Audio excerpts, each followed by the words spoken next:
il y avait Papsan qui avait dit ça. Et en vrai, je serais curieux de savoir votre avis là-dessus. Si vous êtes La chaud pour me dire. méritocratie n'existe pas. Arrêtez d'avoir une mentalité de faible. Sur Twitch, là, à l'heure actuelle, je suis dans le top 0,00005. Et je suis qui? Moi, je traînais pas avec Gotaga quand j'étais petit. Je regardais même pas les streams. Et pourtant, là, j'ai autant de viewers. C'est le top 0,000. Arrêtez d'avoir une mentalité de faible. Sinon, vous allez rester faible et vous allez jamais grandir dans vos vies. Travaillez. Il y a des gens qui arrivent à faire des choses. T'es une exception. Je suis pas une exception, en fait. C'est une phrase de faible de dire t'es une exception. Il y a quoi de différent chez Michou, chez Inoxtag? Il y a quoi de différent? On est des gens normaux qui avons travaillé, qui avons cru en nous et qui n'avons pas abandonné, tout simplement. La méritocratie n'existe pas et je m'en fous. Pensez ce que vous voulez, pensez ce que vous voulez, bande de pessimistes. Vous pensez que le PSG, il y a 10 ans, ils auraient pensé qu'ils allaient gagner? Vous pensez qu'ils allaient taper 5-0 l'Inter en finale de Coupe de Ligue des Champions? Vous pensez vraiment, quand ils étaient en train de perdre là, tout le temps perdre, vous pensez que c'est pas lié au travail, ça, les gars? Ok, il y avait l'argent de Nasser, ok, mais Dembélé, il a travaillé, Doué, il a travaillé, ils ont travaillé. Mais vous croyez trop que l'argent, ça résout tout, vous m'énervez parfois, vous êtes... Ah, vous avez tellement une mentalité de perdant. Pourquoi vous pensez comme ça, les gars? Ça me dépite. On n'est pas perdant, juste réaliste. C'est une phrase de perdant, ça. T'as perdu, bah recommence. Fin. Mais en fait, toi, tu vas perdre 10 fois et tu vas dire, bah, je suis réaliste, en fait, je suis trop nul, j'arrive pas. Bah ouais, t'es un perdant, frère. En fait, genre, je sais pas ce que vous en pensez. Parce que moi, j'ai un avis là-dessus, tu vois. Il a travaillé, mais il a surtout eu de la chance. Il a tort, pour moi, il y a beaucoup de chance. Et la génétique aussi, il y a des gens qui taffent comme des fous. Il a travaillé, mais c'est de la chance. Il a tellement tort. Pour moi, il faut bosser, il faut surtout avoir des opportunités, certains en plus que d'autres. Le défi, c'est de réussir à les saisir. C'est les deux, il a taffé, il a eu de la chance. Sur certains points, il a un peu raison. Pas d'accord, bien sûr, il y a le travail qui peut aider, mais ça fonctionne pas toujours. Après, ceux qui réussissent souvent se donnent les moyens. Ouais, bah en fait, moi, les gars, je pense un peu comme Soul. C'est-à-dire que, pour moi, il y a deux points sur lesquels je suis d'accord avec lui, et le reste, je trouve qu'il... Enfin, pour moi, il a tort, le reste. C'est que, tu vois, quand il parle du côté pessimiste, tu vois, et globalement des gens, tu sais, qui vont abandonner au bout de plusieurs fois, etc. Pour le coup, ça c'est réel, tu vois. T'en as qui vont jamais, tu sais, aller jusqu'au bout, etc. Et ça, pour le coup, je trouve qu'il a raison. Parce que t'as des gens, souvent, ils abandonnent vraiment trop tôt, tu vois. Genre, autant quand t'as tout donné, etc., et que t'abandonnes, bon, ok. Mais des fois, tu vois, je vois, il y a des gens, tu sais, je leur demande, je leur dis, bon, ça, t'as essayé combien de fois? Ils me disent, j'ai essayé 2 fois, j'ai laissé tomber. Ah, abuse, tu vois. Genre, pour moi, sur ça, je trouve qu'il a un peu raison. Sur ça, genre, il y a des gens qui abandonnent trop tôt, tu vois, et quand il parle, tu sais, de mentalité de perdant, bon, c'est un peu dur de dire ça, tu vois. Mais je vois ce qu'il veut dire, c'est que, en fait, en fait, là où il a raison, les gars, c'est que les gens qui ont réussi ont tous travaillé. Ça pour le coup, ça, sur ça, il a raison. C'est-à-dire que tu pourras jamais me trouver quelqu'un qui a cartonné et qui, genre, a percé et qui n'a pas travaillé. C'est pas possible. T'as personne sur la planète, tu vois, qui a percé, qui a réussi, qui a un truc stable, etc. Et qui, genre, le mec, il a eu que de la chance. Tu vois. C'est vraiment en mode ça lui est tombé dessus. Ça, les gars, ça n'existe pas. C'est impossible. Donc sur ça, je le rejoins. Par contre, le reste, je suis clairement pas d'accord. Sur le reste, je suis pas d'accord, c'est-à-dire que, en fait, il sous-estime un peu trop le facteur chance dans tout ça, pour moi. Genre, pour moi, il sous-estime trop le facteur chance parce que le truc, tu vois, c'est que, et je crois qu'ils appellent ça, je crois que c'est un truc en mode le biais du survivant ou je sais pas quoi, je sais plus comment ça s'appelle, mais ça a un nom, tu vois. Je crois que ça s'appelle le biais du survivant, mais en fait, oui, c'est réel. C'est-à-dire que quand toi t'as réussi et que t'as eu une opportunité, souvent dans ta tête, tu te dis, si moi j'ai réussi, vous pouvez le faire. Bah, pas forcément, parce que en fait, la chance joue beaucoup. Et il y en a, pour la même chose que toi tu vas faire, ben en fait, ils vont réessayer autant de fois, voire plus de fois que toi, mais ils vont pas réussir. Donc, ouais, mais je suis d'accord avec Rébi, hein. Pour moi, tu vois, la méritocratie, pour moi, ça existe pas vraiment. Tu vois. En fait, la méritocratie, ça existe pas. Le truc qui existe par contre, c'est que c'est la chance qui existe. Et là où t'as le travail qui intervient, c'est que quand cette chance se présente devant toi, là, c'est là où le travail intervient. Tu vois. Si la chance se présente devant toi et que tu fais rien ou que tu fais de la merde, tu la perds. Par contre, si la chance se présente devant toi et que tu saisis l'opportunité, tu vois, et que là tu travailles, là ça change tout, tu vois. Un peu comme toi, Hunter, t'as repris les vidéos Hunter pile au bon moment, juste avant une grosse reprise, c'était pas que de la chance, mais tu étais prêt à la saisir quand elle s'est présentée. Mais bien sûr, les gars, mais honnêtement, je n'ai littéralement aucun problème à vous dire que j'ai eu de la chance. J'ai zéro problème avec ça. C'est une réalité, les gars. J'ai totalement eu une énorme chance. Genre, en fait, moi, les gars, c'était une combinaison de plein de choses. ça a été une combinaison de... ça a été une combinaison de genre...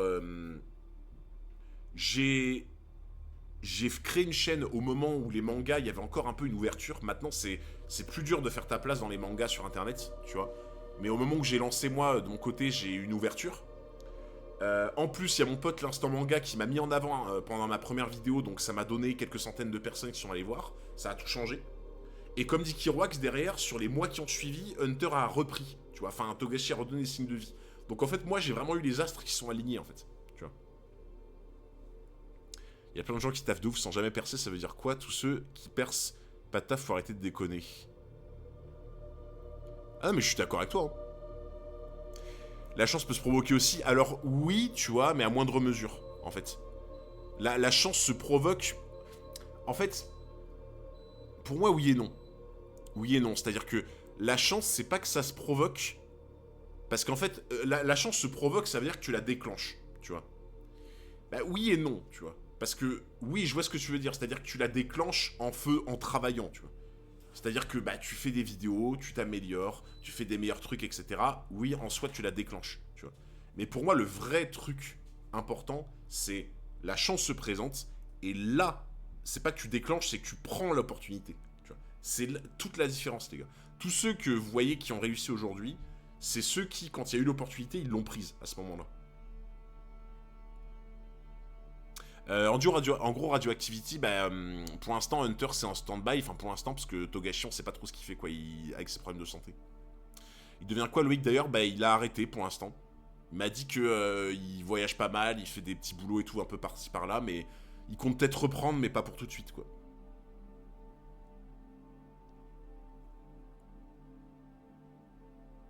On va dire ça, un gosse de riche avec une cuillère en platine dans la bouche de l'enfance. Ah bah après, bien sûr, les gars, ça joue énormément. Ce qui joue énormément, c'est le contexte social, enfin, comment t'as grandi, etc. Mais tu vois, je sais plus qui le disait. Il y avait quelqu'un qui le disait en commentaire, mais en gros, il disait, tu vois, que Papsan, il avait grandi dans une famille qui était quand même assez aisée, etc. Tu vois, et que ça change beaucoup de choses. Bah c'est vrai, hein. C'est totalement vrai aussi. C'est que moi, les gars, j'ai pas vécu dans une famille aisée, mais mes parents ont taffé de ouf pour faire en sorte que je mange à ma faim, que j'ai toujours un toit, qu'ils puissent financer mes études, etc. Moi, mes parents, les gars, ils ont tout fait pour que je ne sois pas obligé de travailler à côté de mes études, tu vois. Rien que pour ça, déjà, de un, je les remercie, et de deux, ça m'a donné, entre guillemets, une chance incroyable. Il y a des gens qui n'ont pas eu la chance que j'ai eue, tu vois. Même si moi, j'ai pas brillé dans les études. Mais il y a des gens qui n'ont pas eu cette chance. Il y en a, tu vois, qui ont dû travailler à côté de leur étude pour financer, tu vois. Et rien que ça, bah, ça change beaucoup de choses, tu vois. Quand par exemple, toi, tu te dis le meilleur moment pour lancer un truc sur Internet, c'est pendant tes études, mais qu'à côté de ça, tu vas travailler, bah en fait, c'est compliqué, tu vois. Tu pars pas sur un pied d'égalité, tu vois. Mon taf, j'ai lu parce que j'avais échoué sur un test et l'opportunité s'est présentée car mon CV correspondait à une autre offre et j'ai eu le job. Bah ouais, hein, des fois, les gars, mais pas que pour Internet, hein, pour le boulot aussi. Hein. Des fois, il y a les choses qui se croisent, l'univers qui se croise comme ça, et ouais, hein, c'est bien, quoi. Tu vois. Les opportunités, elles se créent, mais... Mais moi, je suis comme vous, les gars. Hein. Moi, j'ai fait plein de boulots différents, sauf qu'à chaque fois, le nombre de refus que j'ai essuyé, c'est stratosphérique, hein, les gars. La reproduction sociale existe, ça contraste beaucoup avec le terme de méritocratie. Mais vous vous souvenez ou pas que c'était... c'est pas Samuel Etienne. C'était pas Samuel Etienne, il s'était pris une sauce, là. Samuel Etienne, je crois, il s'était pris une sauce. Il s'était pris une sauce parce que il était sur un live de Zerator, je crois. Il avait été sur un live de Zerator et en fait, il avait dit, voilà, moi je considère que la méritocratie existe. Moi, ce que j'ai obtenu, etc., je me suis battu pour l'avoir et tout, tu vois. Et oui, d'un côté, il a pas forcément tort, il a travaillé pour avoir ce qu'il a. Mais en fait, le problème, les gars, c'est que souvent, les personnes qui vont vous dire, qui vont ne voir les choses que par la méritocratie, malheureusement, souvent, c'est des gens qui ne voient que par leur prisme à eux, tu vois. C'est-à-dire que dans leur tête, ils ont réussi parce qu'ils ont travaillé, donc ils l'appliquent au reste. Vous voyez ce que je veux dire? Bah, vous savez à quoi ça me fait penser? Vous savez à quoi ça me fait penser? Oh, je vais me faire insulter, mais tant pis. Je vais me faire insulter, mais tant pis, les gars. En fait, ça me fait penser à un des arguments de ceux qui disent que Mihawk égale Roger. Est-ce que vous voyez là où je veux en venir? Est-ce que vous voyez l'argument? Le fameux argument de Mihawk égale Roger. L'argument, c'est... Mihawk est le meilleur épéiste du monde. Mihawk a une épée. Roger a une épée. Donc, Roger est un épéiste. Donc, Mihawk supérieur à Roger. Vous voyez ce que je veux dire? En fait, c'est... Je sais pas comment on appelle ça. Kiroak, c'est dans le chat, donc peut-être il pourrait... Parce qu'il connaît pas mal de termes sur ces trucs-là et tout. Mais, en fait, dans ce délire, c'est comme un sophisme un peu. Vous voyez ce que je veux dire? C'est en mode... T'appliques un raisonnement en prenant un seul biais, tu vois. Genre, en prenant vraiment un truc qui t'arrange dans un sens. C'est quoi cette théorie? Ah, mais c'est ça, Marco. En fait, il y a des gens... Il y a des gens, et tu vois, Sonny et Rio m'ont expliqué qu'il y avait des gens, pour eux, Mihawk est au même niveau que Roger, parce que Roger, vu qu'il a une épée, il le considère comme un épéiste, et vu qu'il est un épéiste, et que Mihawk est le meilleur épéiste du monde, bah ils disent il est plus fort que lui. Tu vois. En gros, c'est le cheminement de pensée. Mais sauf qu'en fait, c'est hyper tronqué, tu vois. C'est pas la même période, pas comparable. Mais en vrai, les gars, même sans une question de période, pour moi. C'est même pas une question de période. En fait, c'est une question de... Comment vous donner un exemple plus concret? En fait, c'est... je sais pas comment expliquer ça, mais... C'est comme si, tu vois, tu prenais... tu prends un cas qui te concerne toi, tu vois, et tu le compares à un truc où les gens n'y ont pas eu accès, tu vois. Tu vois ce que je veux dire? Genre en mode, je dis n'importe quoi, imagine, c'est très grossi hein, comme exemple les gars, mais imagine, t'as toi et un autre mec qui avaient le même âge, vous avez tous les deux été dans un collège différent, il y a un collège où il y a eu le sport-études, et le mec a poncé le football à ce moment-là, et l'autre mec dans l'autre collège où il y avait rien, il n'y avait pas de sport, tu vois. Et en fait, les deux sortent du collège, ils arrivent au lycée, tu vois, et t'en as un qui dit... ouais, on a eu les mêmes bases en gros, et pourtant je suis meilleur au foot que toi, c'est juste parce que c'est inné, tu vois. Bah non, t'as pas pris en compte ça aussi, tu vois. Plus 5 clochettes, c'est la définition d'un sophisme. Donc bah oui, en gros, voilà, c'est ce que je disais, tu vois. Je connais pas exactement tous les cas de sophisme, mais pour moi, c'était l'exemple d'un sophisme, tu vois. Les chiens sont mortels, Socrate est mortel, Socrate est un chien. Ouais, voilà, c'est ça. Voilà. Exactement, Caspis. C'est exactement ce genre d'exemple. Du coup, donc effectivement, je crois que c'est un sophisme. Du coup. Mais en fait, les gars, même le fait qu'il soit mort et qu'il fasse plus partie de ce monde, en fait, même ça, il n'y a pas besoin de le prendre en compte pour moi. Mihawk meilleur que Roger à l'épée, mais moins puissant que lui. Les gens qui disent ça prennent pas lui un qui en compte. Ouais, bah c'est ça. Tu vois, c'est ça. C'est pour ça, en fait, quand je vous dis que pour moi, pour revenir à ce truc où en fait, c'était et Samuel Etienne qui avait dit ça. Mais c'est qu'en fait Samuel Etienne, il est adorable, hein, les gars. Samuel Etienne, je kiffe ce mec, hein, il est trop gentil, il est adorable. Mais c'est que quand il disait la méritocratie existe, moi j'ai travaillé, j'ai obtenu ça, ben en fait il prend en compte son cas, tu vois. Mais il prend pas en compte tous les gens qui ont travaillé peut-être autant que lui, voire même plus que lui, mais qui n'ont pas réussi. Parce qu'en fait, si tu remets tout ça en perspective, là tu te dis, ah, ben méritocratie... De toute façon, en fait, les gars, c'est pas compliqué. C'est que, pour moi, l'argument ultime contre la méritocratie, c'est le fait de mettre des gens qui ont fait le même parcours, mais qui n'ont pas le même résultat. Tu vois. Genre, si tu prends 5 personnes, c'est pas représentatif, tu vois.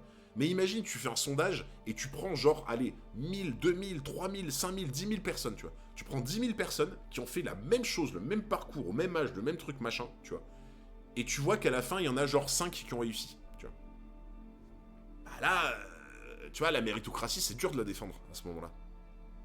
Ouais, mais c'est ça, Pani, c'est le biais du survivant, c'est ça. En gros. C'est qu'en fait, vu que toi, tu te dis... ça s'est bien passé pour moi, bah en fait, tu te dis pourquoi pas les autres, tu vois. Mais c'est pas aussi simple. C'est du copinage pour beaucoup de trucs. Alors, ouais, Chine, c'est vrai, il y a du copinage, mais... Copinage, c'est encore différent, tu vois, pour moi. Genre, tu vois, Twitch... En fait, la chance dans Twitch n'est pas que du copinage, tu vois. Genre, pour le coup, l'algorithme, des fois, il va te choisir et c'est pas du copinage en soi, tu vois, c'est l'algo, quoi. Mais oui, le copinage peut jouer, mais c'est pas tout le temps le copinage, entre guillemets, tu vois. Il y en a, oui, d'autres, c'est pas le cas, on va dire. C'est juste pour prendre les arguments qui vont dans ton sens, mais pas les autres. Qui est Sophie? Je suis persuadé qu'il y a des présentateurs télé au moins aussi talentueux que Samuel, mais qui sont moins connus car présents sur des émissions moins connues. Bah franchement, Xio, je vais aller plus loin que ça. Hein. C'est possible que tu aies des présentateurs qui ont essayé de percer dans la télé, mais qui n'ont jamais réussi, tu vois. Et qui sont plus talentueux que Samuel Etienne. Ça se trouve, t'en as à l'appel, tu vois. Mais c'est très probable. T'en as peut-être pas 50 milliards, mais t'en as peut-être un bon nombre, tu vois, et qui ont jamais eu leur chance, en fait, tu vois. Et rien que... En fait, le simple fait que ces gens-là existent, ça vient balayer toute la théorie de la méritocratie, en fait, tu vois.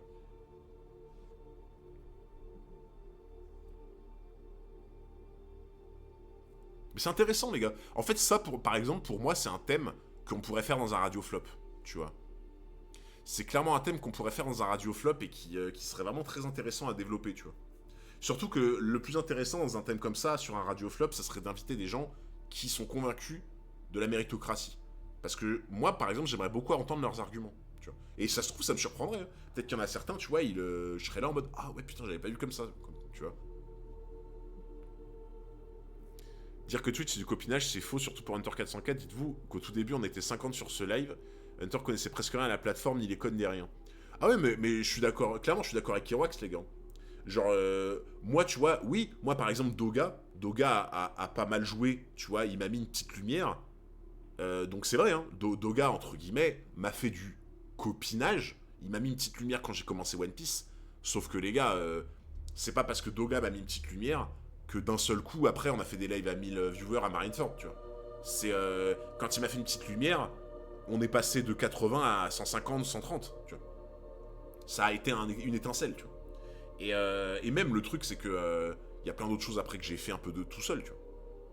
Et moi, les gars, moi, pour le coup, je suis pas un très bon exemple. Il y a des gens, vraiment, ils ont eu de la chance. Ils ont clairement eu de la chance dans ce qu'ils ont fait. Mais par contre, tu vois, il n'y avait pas de copinage. Ben, le meilleur exemple, les gars, c'est Ego. Hein. Enfin, je crois, hein. Dites-moi si je me trompe, hein. Mais il me semble, les gars, que Ego est sorti de nulle part.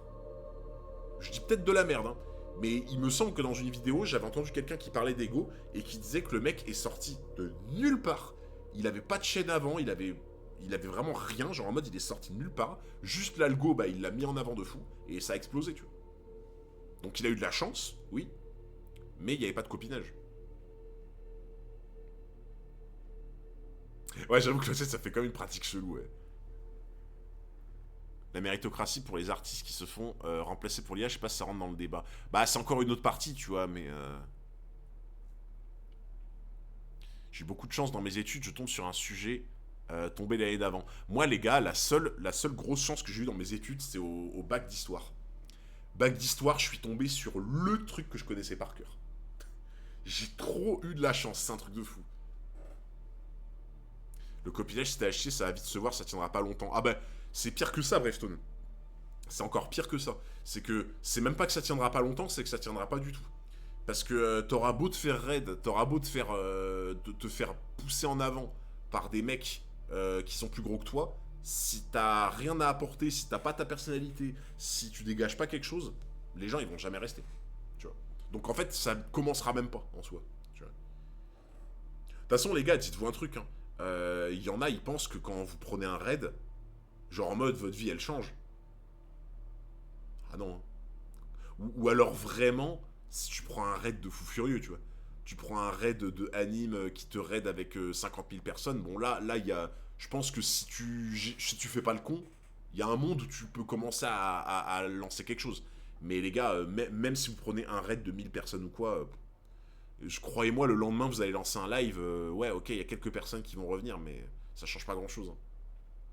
Ou alors, vraiment, là où ça peut changer, c'est que, je dis n'importe quoi, vous prenez un raid, genre vous jouez, vous êtes un gros joueur, je sais pas, de StarCraft, vous prenez un gros raid d'un mec qui joue à StarCraft, là, à la limite, tu vois, ça peut jouer, on va dire. Ah non, mais il y en a qui ont percé grâce au copinage, Stas, je suis d'accord avec toi. Mais en fait, c'est pas inhérent, tu vois. C'est pas en mode t'as copiné donc ah c'est bon tranquille, tu vois.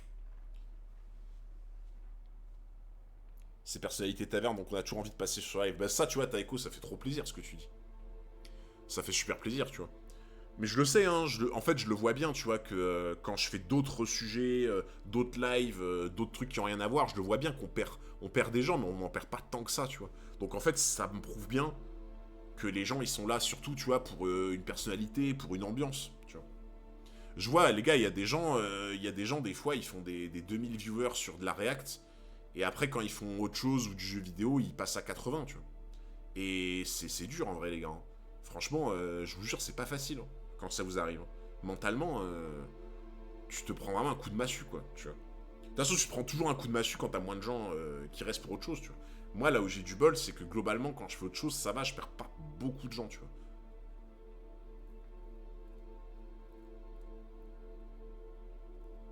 Je connais des gros qui aiment bien raid des petits. Bah, par contre, les gars, dites-vous un truc, c'est que ça peut sembler surprenant, mais je peux vous certifier que tous les raids ne sont pas bienveillants. Et ça, malheureusement, je l'ai déjà vu, hein, de mes propres yeux. Hein. J'ai déjà vu de mes propres yeux, et croyez-moi, tous les raids sont pas bienveillants, et il y en a des fois, c'est dégueulasse, je trouve. En fait, ils vont raid quelqu'un juste pour le trash, l'humilier, etc. quoi. C'est rare, hein, c'est très très rare, les gars. Mais j'ai déjà vu ça, et... je comprends vraiment pas ce qui se passe dans la tête des gens qui font ça, hein, vraiment. Ah, mais vous saviez pas? Ah, mais ça arrive, hein, les gars. Ça arrive, des fois, il y a des gens, ils ont des grosses communes, et bah, c'est des connards, faut dire ce qu'il est, quoi. Et quand ils vont raid quelqu'un, le seul but, c'est de lui envoyer des insultes dans le chat derrière, de le pousser à bout, etc. Ah, tu vois, Lyotard, t'en as déjà vu, toi aussi. Ouais, mais ça existe, hein, les gars, c'est rare, hein. C'est rare, mais bon... je comprends pas, les gars. Dans quel contexte? Bah, juste parce que le mec, il a envie de faire chier. Je sais pas. Ça, par exemple, je sais que... enfin, à mon avis, hein. À mon avis, là où ça doit être plus courant, c'est que, tu vois, dans les streams politiques. Les streams politiques, tu vois, où t'as genre, bah, tu sais, t'as des streamers de droite, t'as des streamers de gauche, etc. À mon avis, les gars, ça m'étonnerait pas qu'il y en ait certains qui s'envoient des raids malveillants, tu vois. Genre en mode, je dis n'importe quoi, un streamer de droite ou un streamer de gauche, il raid quelqu'un du bord adverse juste pour insulter, tu vois. Même si je trouve ça dégueulasse, ça m'étonnerait pas que ça se fasse dans ce genre de conditions. Mais par contre, j'en ai déjà vu dans du jeu vidéo où ça avait rien à voir. Hein. Donc bon. Salut Ojime. C'est du harcèlement de masse en gros. Ah oui, mais les gars, si vous saviez, il y en a, ils font du harcèlement de masse, mais sans problème. Hein. Il y en a, ça leur pose aucun problème d'éthique. Hein. En fait, pour moi, je pars du principe, tu vois, que dès que tu commences à avoir un tout petit peu d'audience, bah t'es... alors oui, t'es pas responsable de tout ce que les gens font, tu vois, ça peut pas être ta faute, quoi. Mais en fait, si tu commences, tu vois, à insulter quelqu'un, à dire à des gens, voilà, il faut le harceler, enfin, c'est une dinguerie de faire ça, tu vois. Un gros hunter qui raid un petit et rasté pour l'insulter de nain. T'es vraiment un bâtard. Les raids malveillants, j'en ai surtout vu chez les streamers sportifs, en particulier autour du foot. Ah ouais? Ok. Ah bah merci pour la data. Bah, je savais pas que c'était plus courant à ce niveau-là. Mais ok.